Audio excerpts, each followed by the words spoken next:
வணக்கம் and welcome to வணக்கம் நண்பா YouTube channel.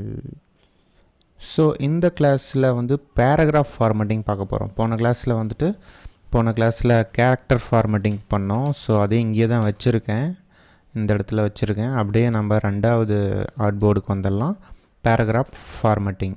So second one பார்க்குறோம், இதை வந்து க்ரீன் கலரில் வச்சுக்கலாம். ஸோ இந்த டாப்பிக்லேயே பார்த்தீங்கன்னா உங்களுக்கே புரிஞ்சிடும், பேராகிராஃபை பற்றி பார்க்க போகிறோம். முன்ன டெக்ஸ்ட்டு என்னென்னலாம் பேசிக் பார்த்தோம், இப்போ அதே தான். ஆனால் பேராகிராஃபில் என்னெல்லாம் இருக்குங்கிறத நம்ம பார்க்க போகிறோம். ஏன்னா இது வந்து கேரக்டருங்கிற பேனலில் தான் பார்த்தோம். ஸோ இப்போ பேராகிராஃபுங்கிற பேனலை வச்சு நம்ம இப்போ பார்க்க போகிறோம். இதுவும் பேசிக்ஸ் தான். ஸோ உங்களுக்கு ஆல்ரெடி தெரியும்னா நீங்கள் அட்வான்ஸுக்கு போய் பாருங்கள். இல்லை இதுவும் நல்லா டீப்பாக என்னெல்லாம் இருக்குதுன்னு தெரிஞ்சுக்கணுன்னா இந்த கிளாஸ் நீங்கள் பார்க்கலாம் தாராளமாக. ஸோ நார்மலாக ஒரு டெக்ஸ்ட் எப்படி இருக்கும் அப்படின்னு பார்த்தீங்கன்னா இந்த மாதிரி தான் இருக்கும். ஸோ ஒரு சிங்கிள் லைன் டெக்ஸ்ட் வந்துட்டு இந்த மாதிரி கிளிக் பண்ணாலே போதும் வரும்னு சொன்னேன். அதுதான் வந்துட்டு மேலே இருக்கிற இந்த பேராகிராஃப் ஃபார்மேட்டிங்கிற லைன் கூட. இது வந்து பாயிண்ட்டுன்னு சொல்லுவாங்க, ஏரியா கிடையாது. ஏரியானா இதை வந்து கிளிக் பண்ணி இழுக்கணும். இந்த மாதிரி கிளிக் பண்ணி இந்த மாதிரி இழுக்கும் போது தான் இது ஏரியாவாக மாறும். சப்போஸ் நீங்கள் ஆல்ரெடி இந்த மாதிரி கேன்சல் பண்ணியிருந்தீங்க, அதாவது ஸ்ட்ரைட் கோடு பண்ணியிருந்தீங்க, அதுக்கப்புறம் 2 லைன், அதுக்கப்புறம் அண்டர்லைன் பண்ணியிருந்தீங்க, அதுக்கப்புறம் ஒரு இது ஸ்கொயர் பண்ணியிருந்தீங்க. இந்த மாதிரிலாம் நீங்கள் பண்ணிட்டீங்கன்னா சப்போஸ் நீங்கள் அடுத்த தடவை நீங்கள் போடும்போது என்ன ஆகும்னா இந்த மாதிரி மிக்ஸ்டாக தான் வரும், எல்லாமே சேர்ந்து தான் வரும். இங்கே பாருங்கள், ஸ்கொயர் சேர்ந்து வருது, அண்டர்லைன் சேர்ந்து வருது. இந்த மாதிரி உங்களுக்கு வந்துகிட்டு இருக்கும். இந்த மாதிரி உங்களுக்கு வந்துகிட்டு இருக்குன்னா நீங்கள் வந்துட்டு இது ஒன்று ஆஃப் பண்ண தேவையில்ல, ஆஃப் பண்ணிகிட்டு இருக்க தேவையில்ல. இதுக்கு ஒரு ஆப்ஷன் கொடுத்துருக்காங்க, ரீசெட் பண்ணுறதுக்கு. ஸோ டிஃபால்ட் செட்டிங் போகிறதுக்கு பண்ணியிருக்காங்க. எதுக்கு நான் கேரக்டர் சொல்லிட்டு இருக்கேன்னா, பேராகிராஃபுக்கு நீங்கள் இந்த மாதிரி போடுவீங்க, அப்போது உங்களோட கேரக்டருங்கிற பேனலில் சில செட்டிங்ஸ் வந்து டிஃபால்ட்டாக, அதாவது நீங்கள் லாஸ்ட்டாக யூஸ் பண்ணதெல்லாம் இந்த மாதிரி வந்துட்டுருக்கும். அதுக்கு தான் நான் ஃபஸ்ட்டு கேரக்டரில் வந்துட்டு என்ன இருக்குது, அதை எப்படி ரீசெட் பண்ணுறதுங்கிற சொல்கிறேன். இந்த இடத்துல 3 கோடு இருக்குது பார்த்தீங்களா கேரக்டர் பேனலில், அதில் போயிட்டு ரீசெட் பேனல்னு கடைசியாக இருக்கும், அதை கொடுத்தீங்கன்னா உங்களுக்கு இந்த மாதிரி வந்துடும். அதுக்கப்புறம் நீங்கள் சின்னது பண்ணணுன்னா சின்னது பண்ணிக்கலாம். அவ்வளோதான். இது ஒன்று மைண்டில் வச்சுக்கோங்க. அதுக்கப்புறமேட்டுக்கு இந்த மாதிரி உங்களுக்கு 2 லைன் இருக்குது. இதை வந்து டெஸ்ட்டுக்காக நான் சொல்கிறேன், அதாவது சிம்பிளாக ஒரு டெஸ்ட் பண்ணி பார்க்குறதுக்கு இந்த மாதிரி கீழே வந்துட்டு கேப்பாக இருக்குது. ஸோ இதை நான் ஃபில் பண்ணணும் அப்படின்னா ரைட் கிளிக் பண்ணுங்கள். ரைட் கிளிக் பண்ணிவிட்டு ஃபில் வித் பிளேஸ் ஹோல்டர் டெக்ஸ்ட்டுன்னு கொடுத்தீங்கன்னா உங்களுக்கு ஆட்டோமேட்டிக்காக அது ஃபில் ஆயிரும். சரிங்களா? ஜஸ்ட் இதுக்காக கிளாஸுக்கு நீங்கள் தெரிஞ்சுக்கிறதுக்காக நான் இந்த மாதிரி பண்ணுறேன். இந்த இடத்துல கிளிக் பண்ணிட்டு ரைட் கிளிக் பண்ணிட்டு fill with place holder. So உங்களுக்கு ஆட்டோமேட்டிக்காக அந்த லோரம் இப்சம்ங்கிற டிஃபால்ட்டான டெக்ஸ்ட் வந்துட்டு உங்களுக்கு ஃபில் ஆயிரும். நெக்ஸ்ட்டு பார்த்தீங்கன்னா இதில் நீங்கள் தெரிஞ்சுக்க வேண்டியது, ரைட் சைடில் இந்த மாதிரி இருக்கா, இதை பிடிச்சி இழுத்தா என்ன ஆகுதுன்னா டெக்ஸ்ட்டு வந்து அதுக்கேற்ற மாதிரி அலைன் ஆகுது. சென்டரில் கிளிக் பண்ணி நவுத்துனா ஃபுல்லாக நவருது. கீழே கிளிக் பண்ணி நவுத்துனா உங்களுக்கு இந்த மாதிரி வரும், ஸ்பேஸிங் கிடைக்கும். அதாவது கீழே இப்போ உங்களுக்கு தெரியாது டிஃப்ரென்ஸு. என்னத்துக்கு அது கீழே கொடுத்துக்கிறாங்கன்னா, சைடில் நீங்கள் இந்த குறைக்கும் போது இது வந்து மறைஞ்சு போயிடும், இந்த இடத்துல டெக்ஸ்ட்டு மறைஞ்சிரும். அதை நீங்கள் பார்க்கணுன்னா இந்த மாதிரி கீழே இழுத்து பார்க்கலாம். ஸோ இது வந்து இதுக்கு மேலே பத்தலைன்னா ரைட் சைடு இழுக்கலாம். இப்படி இழுக்கும் போது உங்களுக்கு வந்துட்டு இது வரைக்கும் வருதா. ஸோ நீங்கள் டெக்ஸ்ட்டை கம்மி பண்ணாலும் கம்மி பண்ணிக்கலாம். ஸோ இந்த மாதிரி பேராகிராஃபை நீங்கள் இந்த பாயிண்ட்ஸ் மூலமாக நீங்கள் அட்ஜஸ்ட் பண்ணலாம். பட் ஆனால் இது வந்துட்டு பேராகிராஃப், அதாவது கிளிக் அண்ட் ட்ராக் பண்ண இந்த பேராகிராஃப் இந்த செக்மெண்ட்டில் தான் வரும். இந்த மாதிரி ஒரு கிளிக் பண்ணி டைப் பண்ணிங்க பார்த்தீங்களா. ஸோ இந்த மாதிரி இடத்துல நீங்கள் இழுத்தீங்கன்னா என்ன ஆகுனா, ஸோ டெக்ஸ்ட்டெல்லாம் இந்த மாதிரி இழுத்துட்டு போகும்.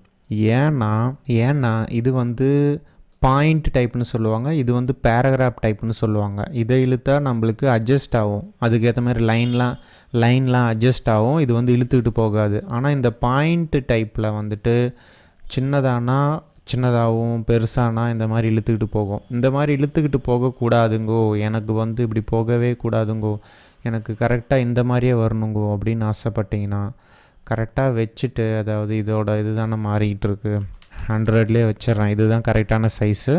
ஸோ இதுக்கு மேலே நான் இழுத்தேன்னா எனக்கு இந்த மாதிரி இழுத்துக்கிட்டு போகக்கூடாது. அப்போது நான் இதை ஏரியா டைப்பாக மாற்றணும். அதுக்கு வந்து செலக்ட் பண்ணிக்கோங்க, டைப்பில் போங்க, அதில் வந்துட்டு கன்வெர்ட் டு ஏரியா டைப் அப்படின்னு இருக்கும். அதை கிளிக் பண்ணிங்கன்னா உங்களுக்கு சைடில் டிஃப்ரென்ஸ் தெரிஞ்சிருக்கும். அந்த டிஃப்ரென்ஸ்க்கு அப்புறம் நீங்கள் இதை பிடிச்சி இழுத்தீங்கன்னா உங்களுக்கு ஸ்பேசிங்ஸ் தான் வரும், இதுக்குள்ளே இருக்கிற டெக்ஸ்ட் மாறாது. இதே நான் இதை குறைச்சேன்னு வச்சுக்கோங்களேன், எனக்கு பாருங்கள் டெக்ஸ்ட் கீழே வந்துருச்சு. எப்படி? ஸோ இதுவும் ஒரு பேராகிராஃப் டைப்பாக மாறிடுச்சு. ஸோ இந்த மாதிரி நீங்கள் இதெல்லாம் கிளிக் பண்ணியாச்சு, இதை நான் திரும்ப பேராவாக மாற்றணுன்னா உள்ளேருந்து காப்பி பண்ணி கொண்டு வந்து பேராவில் போடணுன்னு அவசியம் இல்லை. இதையே செலக்ட் பண்ணிட்டு டைப்பில் போய் கன்வெர்ட் டு இது கொடுத்துருங்க, அவ்வளோதான். இப்போ பாருங்கள் பாயிண்ட் டைப்னு இருக்குது. நான் முன்ன சொன்னல பாயிண்ட்டில் இருக்குது, அதை நம்ம ஏரியாவாக மாற்றணும்னு சொல்லிட்டு அதுதான். இப்போ நான் திரும்ப இதை பாயிண்ட்டாக மாற்றினா இந்த மாதிரி பாயிண்ட்டாக மாறிடும். அதுக்கப்புறம் எழுத்தா இப்படி தான் வரும். ஸோ இது கூட நம்ம பாயிண்ட்டாக மாற்றலாம். இது கூட பாருங்கோ, இப்போது கன்வெர்ட் டு பாயிண்ட் டைப். இப்போ பார்த்தீங்கன்னா இது ஃபுல்லாகவே இழுத்தா இப்படி தான் இழுத்துக்கிட்டு போகும். இது வந்துட்டு செட் ஆயிடுச்சு பார்த்தீங்களா, அட்ஜஸ்ட் ஆகாது. அதுக்கு தான் வந்துட்டு இந்த ஏரியா டைப்பு கொடுத்துருக்காங்க. இப்போ பார்த்தீங்கன்னா இழுத்தா நம்மளுக்கு கேப் இருக்கும், உள்ளத்தலனா அட்ஜஸ்ட் ஆகும். ஸோ இதுதான் ஏரியா டைப்பு, பாயிண்ட் டைப்பு. இந்த 2 டிஃப்ரென்ஸும் மைண்டில் வச்சுக்கோங்க. இது பல இடத்துல யூஸ் ஆகுது. ஓகே, இப்போது நீங்கள் இந்த பேராகிராஃபை இந்த இதில் பார்த்தீங்கன்னா ரைட் சைடு கீழே பாருங்கள், ஒரு குட்டியாக ஒரு பாக்ஸ் இந்த இடத்துல கொடுத்துருக்காங்க. இருங்க, நான் இதை கொஞ்சம் இன்னும் கூட இது பண்ணுறேன். இங்கே பாருங்கள், இந்த இடத்துல பாருங்கள் ஒரு குட்டியாக ஒரு பாக்ஸ் கொடுத்துருக்காங்க. அந்த குட்டி பாக்ஸ் வந்துட்டு எல்லா இடத்துலையும் இருக்குது. எதுக்குன்னா இந்த மாதிரி நம்ம சின்னது பண்ணும் போது என்ன ஆகும்னா, நம்மளுக்கு சில டைம் தேவைப்படும். என்ன தேவைப்படும்னா, இப்போ இன்னொரு இது மாதிரி இந்த மாதிரி தேவைப்படும். ஆனால் இப்போ இதில் இருக்கிற டெக்ஸ்ட்லாம் தனியாக இருக்குது. இதில் வந்துட்டு பார்த்தீங்கன்னா இந்த செட்டில் இருந்துட்டு நான் வந்துட்டு எல்லாம் கீழே இருக்கிற வரைக்கும் எல்லாத்தையும் எடுக்கிறேன், கட் பண்ணுறேன், இதை கொண்டு போய் இங்கே போட்டாச்சு. ஸோ இப்போ வந்துட்டு இதை பார்த்தீங்கன்னா இங்கே இருந்து இது வரைக்கும் இருக்குது, இதோட கண்டினியூட்டி இங்கே இருக்குது. ஆனால் நான் ஒரு தடவையும் இப்போ நான் இந்த ஃபஸ்ட் லைன் இங்கே கொண்டு வரணுன்னா இந்த இடத்துல கொண்டு வந்து பேஸ்ட் பண்ணணும். இந்த மாதிரி இருக்கக்கூடாதுங்க, இது ஆட்டோமேட்டிக்காக அது நடக்கணும் அப்படின்னு சொல்லிட்டு கொண்டு வந்தது தான். இருங்க, இதிலே போட்டுடுறேன். இப்போ இதிலே தான் இருக்குது. இது ஆட்டோமேட்டிக்காக இது நடக்கணும்னு கொண்டு வந்தது தான் இந்த இடத்துல ஒரு குட்டி பாக்ஸு. இந்த குட்டி பாக்ஸ் எதுக்குன்னா, இப்போ நான் கிளிக் பண்ணிட்டோம்னு வச்சுக்கோங்களேன், ஒரு கிளிக் மட்டும் பண்ணுங்கள், அதுக்கப்புறம் நீங்கள் ட்ராக் பண்ணுங்கள். இப்போ பார்த்தீங்கன்னா ஒரு லைன் வந்து ஜாயிண்ட் ஆயிடுச்சு. இப்போ நான் இந்த பாக்ஸை நான் கம்மி பண்ணேன்னு வச்சுக்கோங்களேன், இங்கே பாருங்கள் அந்த இடத்துல எனக்கு வந்துடும். எது வரைக்கும் அந்த செட்டிலேருந்து வேணும்னா இது வரைக்கும் பண்ணிக்கலாம். ஸோ இதே மாதிரி தான். ஸோ இதை வந்துட்டு கம்மி பண்ணால் இதில் மறைஞ்சிரும். ஸோ இதிலேருந்து எனக்கு இன்னொரு கண்டினியூட்டி வேணும், இதை நான் இங்கே வச்சுக்கிட்டேன். இதை ஒரு கிளிக் பண்ணிவிட்டு இந்த பாயிண்ட்டை வந்து நம்ம கிளிக் பண்ணி இன்னொன்று பண்ணிக்கலாம். இதை கிளிக் பண்ணிவிட்டு இன்னொரு பாக்ஸ் போட்டால் ஸோ இதிலேருந்து இதுக்கு போகுது, இதிலேருந்து இதுக்கு வருது. எப்படி? இப்போ பார்த்தீங்கன்னா தெரியும். இதை நான் அதிகம் பண்ணேன்னா 3வது பாக்ஸில் கம்மியாகுதா, இது இங்கே வச்சுக்கலாம். இப்போ நான் ஃபஸ்ட்டு பாக்ஸில் அதிகம் பண்ணால் அதுலேயும் கம்மியாகும், இதுலேயும் கம்மியாகும். அதெல்லாம் கொஞ்சம் கொஞ்சமாக இழுத்துக்கிட்டே வந்துடும், கொஞ்சம் கொஞ்சமாக. எப்படி? இப்போ பாருங்கள் 3வது பாக்ஸில் வரும். இதுதான் இந்த மாதிரி வந்துட்டு நீங்கள் டெக்ஸ்ட்டு நீங்கள் ஏதாச்சும் ஒரு நியூஸ் பேப்பரை டைப் பண்ணுறீங்கன்னா உங்களுக்கு இது கண்டிப்பாக யூஸ் ஆகும். ஏன்னா அடுத்தடுத்த பேரா வந்துட்டு நீங்கள் ஈஸியாக டைப் பண்ண ஆட்டோமேட்டிக்காக அட்ஜஸ்ட் ஆயிரும். இங்கே டைப் பண்ண இங்கே அப்படியே நவுந்துக்கிட்டே போகுங்க. இந்த இடத்துல வந்துட்டு ஒரு லைன் ஆட் பண்ண போகிறீங்க அப்படின்னா இங்கே டைப் பண்ண அடுத்த லைனில் ஆட் ஆகிட்டே போகும். பார்த்தீங்களா? இந்த இடத்துல இங்கே கீழே வந்துடும் பாருங்கள், 3வது பாக்ஸ்லேயும் கீழே வரும். இப்படியே வந்துக்கிட்டே இருக்குது. உங்களுக்கு 3வது பாக்ஸ்லேயும் வந்துட்டு இடம் பத்தலைன்னா நீங்கள் இந்த இதை கிளிக் பண்ணிவிட்டு இன்னொரு பாக்ஸ் போட்டிங்கன்னா உங்களுக்கு அங்கேருந்து கனெக்ட் ஆகிரும். அப்புறம் அதுக்கப்புறம் நீங்கள் ஃபஸ்ட்லேருந்து டைப் பண்ணலாம். ஃபஸ்ட்டு பாக்ஸ்லேயே வச்சு நீங்கள் டைப் பண்ணும் போது அது அப்படியே தள்ளிக்கிட்டே போகும். அப்புறம் 4வது பாயிண்ட்டுக்கு வந்துருச்சா? ஸோ அதுக்கப்புறமேட்டுக்கு 4வது பாக்ஸ்லேயும் வந்துட்டு கிளிக் பண்ணிவிட்டு இன்னொரு லைனை போட்டு நீங்கள் டைப் பண்ணலாம். ஸோ இப்போ பாருங்கள் அடுத்த லைனுக்கு போகுது. ஸோ இந்த மாதிரி நியூஸ் பேப்பருக்கு நீங்கள் ஈஸியாக இந்த மாதிரி சூப்பராக பண்ணலாம். ஸோ இதெல்லாம் நவுத்தி வச்சுட்டு இப்போ நீங்கள் எஸ்கேப் அழுத்திட்டு நவுத்துனீங்கன்னா இது எல்லாமே ஒரே பீஸாக இருக்கும். எஸ்கேப் அழுத்திட்டா டபுள் கிளிக் பண்ணுங்கள். டபுள் கிளிக் பண்ணிவிட்டு அதுக்கப்புறம் கிளிக் பண்ணி நவுத்துனீங்கன்னா உங்களுக்கு அது மட்டும் வரும். ஸோ நீங்கள் நடுவில் ஏதாவது இமேஜ் போடணுன்னா நீங்கள் போட்டுக்கலாம். ஸோ இது பேராகிராஃப் ஃபார்மேட்டிங்கில் ஃபோட்டோஷாப்லலாம் இந்த மாதிரி கிடையாது. இதில் மட்டும்தான் இந்த மாதிரி அற்புதமான ஆப்ஷன் கொடுத்துருக்காங்க. ஸோ பேராகிராஃப் ஃபார்மேட்டிங்கில் இந்த போர்ஷன் ரொம்ப இம்பார்ட்டன்ட். இதை வந்து கற்றுக்கோங்க, இது ரொம்ப யூஸ்ஃபுல்லாக இருக்கும். இது ரொம்ப யூஸ்ஃபுல்லாக இருக்கும். அதே மாதிரி நீங்கள் இதை சப்போஸ் டெலீட் பண்ணிட்டீங்க அப்படின்னா அந்த பாயிண்ட் இதில் போய் ஆட் ஆயிரும். இதுக்கு முன்னாடி பாக்ஸில் தான் ஆட் ஆகும். இதையும் டெலீட் பண்ணிட்டீங்கன்னா இதில் போய் ஆட் ஆயிரும். பார்த்தீங்கன்னா தெரியும். இதையும் டெலீட் பண்ணிட்டா இதில் போய் ஆட் ஆயிரும். எல்லாம் உள்ளதாக இருக்கும். இதையும் டெலீட் பண்ணிட்டா இந்த ஒரே பாக்ஸில் இருக்கும். வேணா பெருசு பண்ணி காட்டுறேன். பார்த்தீங்களா, எல்லாமே டைப் பண்ணதுங்க தான் இருக்கும். ஸோ இது ஒரு பெரிய அட்வான்டேஜ். எதுவுமே நம்மளுக்கு லாஸே ஆகாது. ஸோ இதுதான். இப்போ இவ்வளோ நேரம் கேரக்டருங்கிற பேனலை வச்சே பண்ணிவிட்டேன். பேராகிராஃப் ஃபார்மேட்டிங்னு சொல்லிவிட்டு இப்போ நான் வந்துட்டு பேராகிராஃபுங்கிற பேனலை வச்சு நான் சிலது சொல்ல போகிறேன். அப்போ தான் இந்த கிளாஸ் வந்து முழுமை பெறும். இப்போ இதை டெலீட் பண்ணிவிட்டு ஜஸ்ட்டு ஃபில் கொடுக்குறேன். அப்போ தான் ஓரளவுக்கு பார்க்குற மாதிரி இருக்கும். இது இன்னும் கொஞ்சம் சின்னது பண்ணிடலாம். ஓகே, இப்போது நாம் பேராகிராஃப் ஃபார்மேட்டிங்க்கு முக்கியமான இடத்துல வந்திருக்கோம். பேராகிராஃபோட பேனலை பார்க்க போகிறோம். இதோ இங்கே இருக்குது, இங்கே உங்களுக்கு இல்லைன்னா ஒன்றும் பிரச்சனை இல்லை. அங்கே இல்லைன்னா விண்டோவில் போயிட்டுங்க. விண்டோவில் போயிட்டு கீழே டைப்புன்னு இருக்கும். அதுக்குள்ளார வந்தீங்கன்னா பேராகிராஃப் இருக்கும். அது கிளிக் பண்ணிங்கன்னா உங்களுக்கு பேனல் வந்துடும். இது நீங்கள் தனியாக எடுத்து வச்சு கூட கேரக்டரு அப்புறம் பேராகிராஃப் ரெண்டையும் கூட வச்சு நீங்கள் யூஸ் பண்ணலாம். கேரக்டர் கீழே வச்சுக்கிட்டு பேராகிராஃபை மேலே வச்சுக்கிறேன். ஓகே, இப்போ பார்த்தீங்கன்னா பேராகிராஃபில் வந்துட்டு இந்த அலைன்மெண்ட்லாம் உங்களுக்கு ஆல்ரெடி தெரிஞ்சது தான். நான் சிம்பிளாக ஃபாஸ்ட்டாக சொல்லிடுறேன். இது லெஃப்ட் அலைன்மெண்ட். யூஸ்வலாக லெஃப்ட் அலைன்மெண்ட்டு தான் இருக்கும். ஏன்னா எண்டிங் லைன் வந்துட்டு இந்த மாதிரி ஃபினிஷ் ஆகிற லைன் வந்துட்டு அதுக்கப்புறம் கேப் இருக்கும். ஏன்னா அடுத்த லைன் வந்துட்டு அடுத்த பேராங்கிற மாதிரி. ஸோ சென்டர் பண்ணோம்னா இதெல்லாம் சென்டர் ஆகிடும். எங்கெல்லாம் கேப் ஈக்குவலாக வந்துட்டு லெஃப்ட் அண்ட் ரைட்டு ஈக்குவலாக வந்துடும். ஆனால் இதில் ஒன்று இருக்குங்க. என்ன இருக்குன்னா, நீங்கள் எந்த பேராவை கிளிக் பண்ணுறீங்களோ அந்தந்த பேராவுக்கு தனித்தனியாக செட்டிங் இருக்கும். உங்கள் பாருங்கள், அந்தந்த பேரா நீங்கள் செலக்ட் பண்ணுற பேரா மட்டும்தான் வரும். இதில் அட்வான்ஸுன்னு சொல்லுவாங்க. நம்மளுக்கு இரிட்டேட்டிங் தான் ஆகும். இருந்தாலும் இந்த இல்லுஸ்ட்ரேட்டரில் இதுதான் அட்வான்ஸு. அது எப்படின்னு நான் சொல்கிறேன்.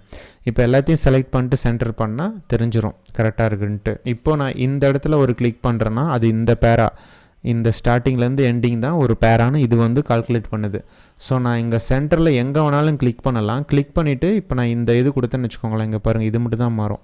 இது மட்டும்தான் மாறிக்கிட்டே இருக்கும். பார்த்தீங்களா, இதுதான் இதோட டெக்னிக். அப்புறம் இந்த இடத்துல நான் கிளிக் பண்ணுறேன்னு வச்சுக்கோங்களேன். ஸோ இது ஒரு லெஃப்ட் அலைன்மெண்ட். இப்போ நான் இது எல்லாத்தையும் இட்டாலிக் பண்ணணும் அப்படின்னு நினச்சின்னா நான் இங்கே போயிட்டு கேரக்டரில் போயிட்டு இட்டாலிக் பண்ணலாம். நீங்கள் எதுக்கும் இந்த கேரக்டர் பேராகிராஃப் ரெண்டையுமே ஓப்பனில் வச்சுக்கோங்க. அப்போ தான் உங்களுக்கு யூஸ்ஃபுல்லாக இருக்கும். ஏன்னா நீங்கள் இந்த மாதிரி செலக்ட் பண்ணி திடீர்னு இதை இட்டாலிக்காக மாற்றலாம். இட்டாலிக்காக மாற்றிட்டு அதே செலெக்ஷன் பேராகிராஃப் நீங்கள் ஏதாவது ஒரு இடத்துல கிளிக் பண்ணால் போதும், இந்த பேராகிராஃப் பேனல் ஒர்க் ஆகும். ஸோ இந்த பேராகிராஃபில் ஸ்டார்டிங்கில் இந்த லோரம் இப்சம் வந்துட்டு கொஞ்சம் இண்டென்ட் ஆகணும், அதாவது கொஞ்சம் உள்ள தள்ளி வரணும் அப்படின்னு பண்ணுறது. இல்லை இந்த பேராவே வந்துட்டு சென்ட்ரல் அலைன்மெண்ட், ரைட் அலைன்மெண்ட், இல்லைன்னா வந்துட்டு justify with left, justify centre, justify right, இதெல்லாம் உங்களுக்கு தெரியும்ல. ஸோ இதை பார்த்தீங்கன்னாலே, இந்த சிம்பிள்லாம் பார்த்தீங்கனாலே உங்களுக்கு தெரியும்.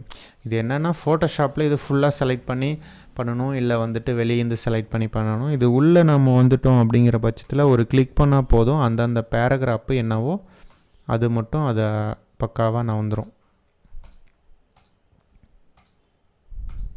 ஸோ இந்த மாதிரி நாம் மாற்றி விளையாடலாம். ஸோ இது லெஃப்ட்டு, இது ரைட்டு, இது லெஃப்ட்டு, இது ரைட்டு, இது லெஃப்ட்டு. ஸோ இப்போ இந்த லோரம் இப்சம் இந்த இடத்துல இருக்குல்ல, இதை வந்துட்டு நான் லெஃப்ட் அலைன்மெண்ட் வச்சுட்டேன். இப்போ இதில் இன்னொன்று தெரிஞ்சுக்கலாம். நீங்கள் இந்த பேரா இருக்குல்ல, இந்த பேராவை நான் ஜஸ்ட்டு எங்கேயா நான் டிஃப்ரென்ஷியேட்டுக்காக நான் இப்போதைக்கு உங்களுக்கு நான் ஃபாண்ட்டு மாற்றிக்கிறேன். ஓகே, இப்போ நான் இந்த பேராவை கொஞ்சம் ஜூம் பண்ணிக்கிறேன். இப்போதைக்கு மேலே இருக்க பேராவை டெலீட் பண்ணிடலாம், தேவையில்லை.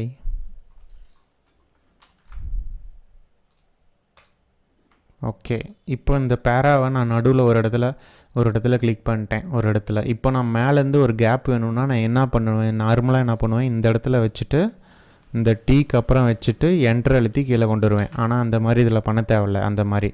ஸோ இங்கே பார்த்தீங்கன்னா இவங்களே கொடுத்துருப்பாங்க, மேலேருந்து கேப்பு, கீழேருந்து கேப்பு. இங்கே பாருங்கள் இண்டென்ட்டு, நடுவில் ஒரு கிளிக் பண்ணிட்டு இதை நான் ஒரு பாயிண்ட் ஏற்றினேன்னு வச்சுக்கோங்களேன். இங்கே பாருங்கள், ஃபஸ்ட்டு லைனுக்கு முன்னாடி எனக்கு கேப் கொடுக்குது, சரிங்களா. ஸோ அதே மாதிரி இந்த பாருங்கள் ரைட் சைடில் இந்த சைடு வந்துட்டு எனக்கு ஈக்குவலாக கேப் கொடுக்கும் பாருங்கள். இங்கே பாருங்கள் ஈக்குவலாக கேப் கொடுக்குது. டுடுக் டுடுக் டுடுக் டுடுக். அதே மாதிரி லெஃப்ட் சைடு டுடுக் டுடுக் டுடுக் டுடுக். அதுக்கப்புறமேட்டுக்கு மேலே ஒரு கேப் கேட்டேன்ல, இப்போ பாருங்கள் மேலே கேப் வரும். எப்படி இப்போ கீழே வந்துட்டு அடுத்த லைன் அடுத்த பேராவுக்கு மேலே கேப் வேணும்னா இங்கே பாருங்கள். ஸோ இந்த மாதிரி நீங்கள் இந்த பேராவை ஜஸ்ட்டு எங்கேயோ ஒரு இடத்துல கிளிக் பண்ணாலே போதும். இப்போ மேலே இருக்கிற பேராவுக்கு பண்ணி காட்டுறேன், இந்த பேராவுக்கு பண்ணி காட்டுறேன். கிளிக் பண்ணுறேன், மேலே ஒரு கொஞ்சம் கேப் கொடுக்குறேன். முன்னாடி வந்துட்டு இதை லெஃப்ட் அலைன்மெண்ட்டாக மாற்றுறேன். ஃபஸ்ட் லைனில் மட்டும் கொஞ்சம் உள்ள தள்ள போகிறேன். இதை கிளிக் பண்ணி கீழே வந்துட்டு கொஞ்சம் கேப் கொடுக்குறேன். அதுக்கப்புறமேட்டுக்கு ரைட் சைடில் கொஞ்சம் உள்ள தள்ள போகிறேன். எனக்கு பிடிக்கலன்னா நான் 0வே வச்சுக்கிறேன். ஸோ இது மாதிரி தான். இதே வந்துட்டு ஜஸ்டிஃபை லெஃப்ட் கொடுத்தனா எனக்கு இந்த இடத்துல கேப் எதாவது இருந்துச்சுன்னா கரெக்டாயிரும். ஸோ இப்போ பார்க்குறதுக்கு இது நல்லாயிருக்கு, பார்க்குறதுக்கு நல்லாயிருக்கு. இது ஒரு பேரா மாதிரி நல்லாயிருக்கு. ஸோ இதுதான், இது மேலேங்கிறது உங்களுக்கு தெரியும். இது லெஃப்ட் சைடு கொஞ்சம் தள்ளுது, ரைட் சைடு கொஞ்சம் உள்ள தள்ளுது, ஃபஸ்ட் லைனை கொஞ்சம் தள்ளுது, மேலே கொஞ்சம் கேப் தருது, கீழே கொஞ்சம் கேப் தருது. அது மேலெலாம் மவுஸ் வச்சிங்கன்னா தெரியும், space after paragraph, space before paragraph, இந்த மாதிரிலாம் உங்களுக்கு காட்டும்.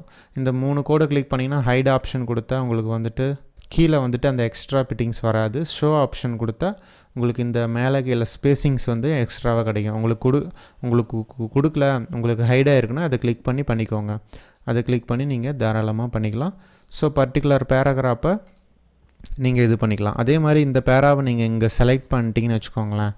இப்போ நீங்கள் இங்கே போனீங்கன்னா உங்களுக்கு மாறாது. ஏன்னா அது பேராகிராஃபில் மட்டும்தான் ஒரு கிளிக் பண்ணால் அது ஃபுல்லாகவே ஃபங்க்ஷன் ஆகும். அதே நீங்கள் கேரக்டர் போனீங்கன்னா கேரக்டர் ஃபார்மேட்டிங்கில் நீங்கள் இந்த மாதிரி செலக்ட் பண்ணால் தான் உங்களுக்கு இந்த மாதிரி ஃபாண்ட்டை மாற்றி காட்டும். சரிங்களா? அதை ஒன்று மைண்டில் வச்சுக்கோங்க. ஓகே, இப்போ வந்துட்டு நம்ம ஓரளவுக்கு முடிச்சாச்சு. இப்போ ஹைப்பர்நேட்டுங்கிறது சில இடத்துல ஒர்க் ஆகும், பட் ஹைப்பர்நேட்டு வந்துட்டு மோஸ்ட்லி யூஸ் ஆகாது நமக்கு. அதை பற்றின டீட்டெயில்ஸ் வேணும்னா ஹைப்பர்நேஷனில் உள்ளே போனீங்கன்னா உங்களுக்கு இருக்கும். ஸோ இதில் வந்துட்டு நீங்கள் கொடுக்குற செட்டிங்ஸை பொறுத்து அங்கே அட்ஜஸ்ட்மெண்ட் ஆகும். ஸோ இது வந்துட்டு கொஞ்சம் ரொம்ப அட்வான்ஸாக இருக்கிற ஒரு கேஸு. இதெல்லாம் நம்ம யூஸ் பண்ண போகிறதில்ல, தேவையில்லை. இதை நீங்கள் ஆஃப் பண்ணாலும் ஆன் பண்ணாலும் ஒன்று தான். சில இடத்துல யூஸ் ஆகும், அதை நம்ம ஃப்யூச்சரில் பார்க்கலாம். ஸோ மெயினாக இது தான் வந்துட்டு பேராகிராஃபு கேரக்டரை வச்சு தான் நம்ம இது எல்லாமே பண்ணுறோம். இதில் எனக்கு ரொம்ப பிடிச்ச விஷயம் என்னென்னா, அந்த ஒரு பேராலேருந்து இன்னொரு பேரா கனெக்ட் பண்ணுறது. அதுக்கப்புறம் இந்த பேராகிராஃப் பேனலில் ஜஸ்ட்டு ஒரு பேராகிராஃபை கிளிக் பண்ணாலே போதும், அது ஜஸ்ட்டு அந்த பேரா மட்டும் ஜஸ்ட் லைக் தட்டுன்ட்டு நம்மளுக்கு சேஞ்ச் பண்ணி காட்டுது நம்மளுக்கு. ஸோ இது எனக்கு ரொம்ப பிடிச்சிருக்கு. ஸோ இந்த ரெண்டும் பேராகிராஃப் ஃபார்மேட்டிங்கில் ரொம்ப அற்புதமான ஒரு டூலாக நம்மளுக்கு கொடுத்துருக்காங்க இல்லுஸ்ட்ரேட்டரில். ஸோ அதே மாதிரி இப்போ நம்ம கேரக்டரில் ரீசெட் பண்ண மாதிரி நம்மளுக்கு பேராகிராஃப் செட்டிங்லேயும் ரீசெட் ஆப்ஷன் கொடுத்துருக்காங்க. இதை நீங்கள் கொடுத்தீங்கன்னா உங்களுக்கு டிஃபால்ட்டாக 0 வந்துடும். இங்கே பாருங்கள், எல்லாமே லெஃப்ட் ஆயிடுச்சு, 0 ஆயிடுச்சு. ஸோ ஒன்றா நீங்கள் செலக்ட் பண்ண வேண்டிய அவசியம் இல்லை. வெளியே கிளிக் பண்ணிட்டு உள்ளே ஒரு கிளிக் பண்ணிட்டு ஜஸ்ட் இதை போயிட்டு ரீசெட் கொடுத்தீங்கன்னா உங்களுக்கு ரீசெட் ஆயிரும். திரும்ப நீங்கள் அதுக்கப்புறம் நீட் ஆயிடுச்சு அப்படின்னா இந்த பேராவை மட்டும் செலக்ட் பண்ணிட்டு ரைட் அலைன்மெண்ட் கொடுத்துட்டு உங்களுடைய திறமையை நீங்கள் காட்டலாம். ஸோ இதுதான் கேரக்டர் ஃபார்மேட்டிங். இப்போ நம்ம பேராகிராஃப் ஃபார்மேட்டிங் வந்துட்டு பார்த்தாச்சு. இதை வந்துட்டு எல்லோவாக மாற்றிடலாம். நெக்ஸ்ட்டு யூஸிங் டெக்ஸ்ட் ஸ்டைல்ஸ், இதெல்லாம் ஒன்று பார்க்கலாம். இதை ப்ராக்டிஸ் பண்ணி பாருங்கள். நெக்ஸ்ட் கிளாஸில் பார்க்கலாம்.